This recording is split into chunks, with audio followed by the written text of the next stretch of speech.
Professeur François Vialard, d'abord merci d'avoir accepté cet entretien pour le Conseil de l'Ordre des médecins des Yvelines. C'est un plaisir. Vous proposez à toutes les femmes qui le désirent un test de dépistage non invasif de trisomie 21. Quels en sont les résultats ? Alors d'abord, je pense qu'il faut replacer un petit peu ce qu'est ce dépistage non invasif, puisque je pense que la majorité des personnes ne savent pas ce que c'est. En fait, ce test est basé sur le relargage de morceaux de placenta, d'ADN placentaire au niveau du sang maternel, et donc on peut, à partir d'une prise de sang, réaliser un dépistage de différentes pathologies. C'est un test quand même qui est extrêmement pertinent, puisqu'il permet de dépister certaines trisomies 21 chez des patientes auxquelles on ne s'attendait pas, première chose, ou qui n'ont pas accès à un diagnostic prénatal invasif, ou qui n'ont pas eu accès à un diagnostic de dépistage. Et donc ce dépistage est très pratique, puisqu'il peut se faire à n'importe quel moment de la grossesse, après 10 semaines d'aménorrhée, et il peut se faire jusqu'à très tardivement dans la grossesse. L'ennui, c'est que ce test est assez coûteux. Il est proposé à Poissy à 385 €. Pensez-vous pouvoir faire encore baisser les prix pour que toutes les femmes puissent en bénéficier ? Il y a aujourd'hui une volonté ministérielle de prendre en charge ce dépistage pour certaines patientes, certaines catégories de patientes. Donc il y a eu des réunions au niveau de la HAS, la Haute Autorité de Santé, pour savoir quelles étaient les patientes à qui on pourrait proposer ce test et qui seraient pris en charge, soit par le ministère, soit par l'assurance maladie. Grosso modo, c'est à peu près la même chose. Donc il est a priori acquis, ou quasiment acquis, que les patientes qui sont dites à risque de trisomie 21, donc les patientes qui ont un risque aujourd'hui calculé par rapport au dépistage actuel supérieur à 1 sur 150, seront prises en charge. C'est aujourd'hui accepté et validé, et donc il y a certains hôpitaux qui commencent à proposer ça au niveau des patientes. Le problème, c'est que ça s'intéresse qu'à 3% des patientes. Et est-ce qu'on pourrait en fait étendre ce test à l'intégralité de toutes les patientes en France ? Et là, le problème, c'est un problème de coût, hein, comme vous l'avez très très bien dit. C'est-à-dire qu'aujourd'hui, le test est quand même assez cher. Il coûte aujourd'hui au plus bas 385 €. C'est ce que nous proposons, nous, à l'hôpital de Poissy. Mais grosso modo, tout le monde s'est aligné sur ce prix-là. Aujourd'hui, à peu près pour 400 €, on peut avoir ce dépistage. Le problème, c'est que 400 €, c'est quand même un coût qui est assez élevé. Et je ne pense pas que les finances actuelles pourraient permettre de proposer ce dépistage à l'ensemble des patientes. Par contre, si la patiente accepte de payer par elle-même ce dépistage, je ne vois aucune raison de refuser à ces patientes ce dépistage alors qu'elles le désirent. Précisément, comment pourrait-on diminuer le coût de ce test ? Je pense qu'il y a différentes stratégies qui sont possibles. La première, c'est que les laboratoires qui effectuent déjà ce test diminuent ce test. Parce que finalement, on sait très bien qu'une technique, quand elle est implémentée, une biotechnologie, quand elle est implémentée, les prix vont diminuer avec l'augmentation du volume. Donc c'est un premier point, comment diminuer ce test. Le deuxième point, qui me semble être une bonne stratégie également, c'est de faire évoluer les technologies. Donc aujourd'hui, la technologie qui est utilisée majoritairement, c'est une technologie qui utilise ce qu'on appelle le séquençage nouvelle génération. Et il y a probablement des technologies alternatives qui pourraient se développer. Alors je ne vais pas non plus me développer ces alternatives, mais sachez que par exemple, à l'hôpital de Poissy, on est en train d'essayer de développer une autre stratégie alternative et qu'on pourrait espérer d'ici quelques années, parce qu'une validation d'un test prend malheureusement plusieurs années, on pourrait espérer avoir des tests qui soient inférieurs à 200 €, voire peut-être inférieurs à 100 €. Est-ce que vous pourriez nous donner des détails sur ce test que vous êtes en train de mettre au point ? Ah oui, je peux vous en parler. On a différentes études, des différents résultats qui ont été donnés. C'est un test qui utilise ce qu'on appelle la digital PCR.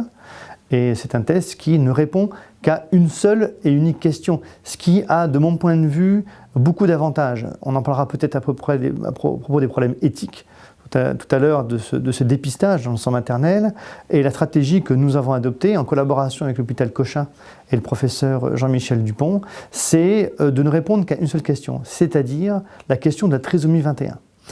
Pour ne pas avoir des problèmes par rapport à dépistage d'autres anomalies chromosomiques ou d'autres anomalies géniques.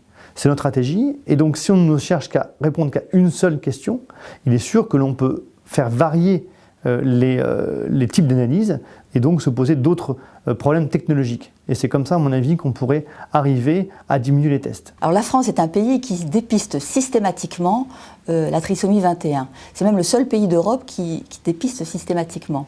Comment expliquez-vous cette obsession française? C'est une excellente question à laquelle je ne peux donner que mon avis personnel. C'est vrai que c'est très troublant. La France a un triste record, celui des interruptions médicales de grossesse en cas de diagnostic de trisomie 21, puisque en France, on estime que ça représente entre 90 et 95% d'interruptions médicales de grossesse lorsqu'il y a une trisomie 21. Dans d'autres pays du monde, on est plutôt à 2/3 d'interruptions médicales de grossesse. Alors, il y a deux façons d'interpréter les choses. La première, c'est est-ce que finalement on fait plus d'interruptions médicales de grossesse en France parce qu'on a une loi qui est entre guillemets un peu plus permissive par rapport à l'interruption médicale de grossesse, parce que je vous rappelle qu'en France, on peut faire une interruption médicale de grossesse jusqu'à la fin de la grossesse, ce qui n'est absolument pas le cas dans de très très nombreux pays.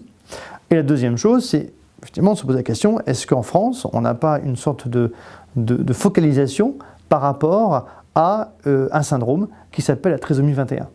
Moi, je pense que la réponse est un petit peu entre les deux, mais c'est vrai que c'est troublant de penser que 95% des trisomie 21 sont interrompus aujourd'hui en France, alors que ce n'est pas le cas dans d'autres pays. Mais aujourd'hui, il existe des traitements qui améliorent la trisomie 21. Pourriez-vous nous dire quelles en sont les pistes ? Oui, alors je pense qu'il y a deux axes, en fait, même plusieurs, enfin je parle de deux grands axes.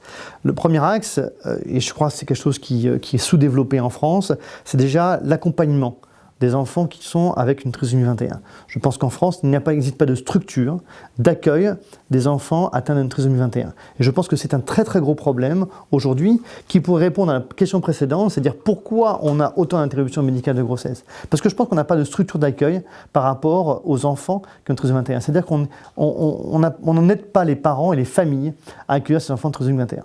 Ça, c'est la première chose. La deuxième chose, c'est les traitements. Alors, il faut rester quand même extrêmement précautionneux par rapport au traitement. Il y a différents traitements qui sont dans différentes phases thérapeutiques. Il me semble qu'on a un traitement qui est en phase 3 aujourd'hui. Certes, il existe des traitements. Les traitements, finalement, c'est quoi? C'est améliorer le pronostic de ces enfants et surtout le pronostic cognitif de ces enfants en empêchant finalement ce qu'on appelle la dégénérescence des neurones tout autour de la naissance, c'est-à-dire dans les derniers mois de la grossesse et les premiers mois de vie. Puisque à ce moment-là, on sait qu'il y a une décroissance du nombre de neurones chez les individus qui ont une trisomie 21. Il y a différents axes de recherche avec une équipe française qui est dirigée par le professeur Delabarre sur Paris 7 à Jussieu, qui a montré qu'on pouvait inhiber ou accélérer en fait différentes voies qui permettraient de protéger en fait ces neurones, cette apoptose. Il y a une autre voie également sur les antioxydants qui est développée aux États-Unis avec le professeur Diana Bianchi, qui montre des résultats extrêmement intéressants. Elle a même montré chez des petites souris qu'on pouvait restaurer partiellement en fait le tonus musculaire des petites souris. Donc il y a des voies qui sont actuellement en train d'être faites, c'est-à-dire que grosso modo, empêcher cette destruction des neurones et permettre à ces enfants d'avoir, entre guillemets, un QI de meilleur pronostic. Puisque finalement, lorsqu'on regarde la population générale et les enfants atteints de trisomie 21, finalement la courbe de Gauss est décalée finalement vers les coefficients intellectuels qui est inférieur. Et donc l'idée, en fait, ça serait de ramener cette courbe de Gauss vers la normalité pour finalement avoir des enfants qui ont un coefficient intellectuel, je dirais pas normal, mais franchement amélioré. Ça, c'est vraiment la grande voie aujourd'hui de recherche, l'amélioration du pronostic cognitif de ces enfants. De façon, cette fois-ci, purement empirique, il y a une équipe américaine qui a montré quelque chose d'extrêmement intéressant. Je pense que vous savez très bien que notre espèce, enfin l'espèce, où les femelles, enfin en l'occurrence notre espèce humaine chez les femmes, ont 2 chromosomes X. Un chromosome X est inactivé et il y a eu un modèle qui a été fait chez la souris où ils ont réussi à inactiver de façon préférentielle le 3e chromosome 21. Et donc ça serait effectivement une voie d'approche également. Et donc, pour en revenir finalement à la question initiale par rapport au dépistage de la trisomie 21, ça montre que si on arrive à faire les deux choses, c'est-à-dire améliorer le dépistage, puisque finalement aujourd'hui en France on a un bon dépistage, on dépiste à peu près 85% de trisomie 21, mais si on améliore ce dépistage, c'est-à-dire que si on arrive à dépister 99 voire on n'arrivera pas à 100%, mais au moins 95-99% trisomie 21. Et si en plus on arrive à proposer de façon précoce une prise en charge in utero de la trisomie 21, je pense que c'est le nouveau challenge qu'on va avoir dans les prochaines années, c'est-à-dire que finalement, proposer en fait aux familles une troisième alternative. Aujourd'hui, quand on a une famille, quand on a une trisomie 21, il y a deux alternatives. Madame, qu'est-ce que vous faites? La patiente, elle doit choisir entre soit poursuivre la grossesse, soit mettre un terme à la grossesse. Et je pense que là, on aurait une autre alternative, c'est-à-dire continuer la grossesse, mais avec un traitement. Et je pense que ça changerait totalement la vision que l'on a de la trisomie 21 et surtout du pronostic de ces enfants. Il faut voir que ces enfants sont des enfants qui, quand ils sont stimulés, ont un coefficient intellectuel qui peut parfois être strictement normal, et que ce sont des enfants qui sont absolument charmants, mais bien sûr qui ont parfois des déficits intellectuels extrêmement profonds. Mais je pense que c'est comme tout individu, tout enfant. Je pense que s'ils ne sont pas stimulés par les parents, eh bien, on a un coefficient intellectuel qui sera moins important. Mais peut-être qu'eux en ont besoin beaucoup plus qu'un enfant qui est normal. Il existe une grosse pression sur les médecins concernant le dépistage de la trisomie 21 et le diagnostic de la trisomie 21. Peut-on imputer cette pression au procès, aux fréquents procès que l'on intente aux médecins? Il est bien évident que le médecin aujourd'hui doit donner le maximum d'informations aux patients par rapport, surtout en France, au risque de trisomie 21. Et beaucoup d'informations sont données. Il y a peut-être des examens qui sont faits de façon... beaucoup d'examens sont faits autour de la grossesse aujourd'hui parce que le médecin ne veut pas prendre de risques par rapport à cette trisomie 21. Malgré le fait, comme je disais tout à l'heure, qu'il n'y a pas que la trisomie 21. Aujourd'hui, en fait, il va y avoir un transfert, entre guillemets, de l'angoisse. Auparavant, c'était le médecin qui assumait cette angoisse, c'est-à-dire qu'il savait très bien que, étant humain, il pouvait rater certaines choses, puisqu'on n'est pas infaillible, et les tests de dépistage ne sont pas infaillibles. Par définition, un dépistage reste un dépistage, donc il y aura obligatoirement des faux négatifs. Aujourd'hui, on a transféré en fait un petit peu cette angoisse sur les patients, voire carrément transféré. Et aujourd'hui, beaucoup de patientes nous disent que finalement, c'est stressant d'être enceinte, puisqu'en fait, on leur donne tellement d'informations, et on leur laisse le choix. C'est-à-dire que aujourd'hui, ce choix est transféré du médecin au patient, et c'est le patient qui doit assumer ses propres choix, des choix qui étaient probablement auparavant assumés par les médecins. Alors, est-ce qu'il ne serait pas le moment, ou n'est-il pas urgent, de proposer une grande campagne d'information concernant la trisomie 21, qui fait finalement aussi peur aux médecins qu'aux patientes? Je pense qu'il y a différentes choses à faire. Déjà, on se focalise aujourd'hui sur la trisomie 21. Finalement, on se focalise sur le sommet de l'iceberg, sur ce qui est le plus visible. Des syndromes génétiques, il y en a énormément. Et je pense qu'il serait peut-être plutôt préférable de savoir est-ce qu'on n'aurait pas intérêt à rechercher, par exemple, lorsqu'on fait un cycle prénatal invasif, c'est-à-dire qu'on fait une hémosynthèse ou une biopsie de villosité coriale, est-ce qu'on n'aurait pas intérêt à chercher des syndromes qui sont beaucoup plus sévères? Ça, c'est une question qu'on va se poser. Je sais qu'il y a plusieurs de mes collègues qui seraient plutôt dans cet axe-là.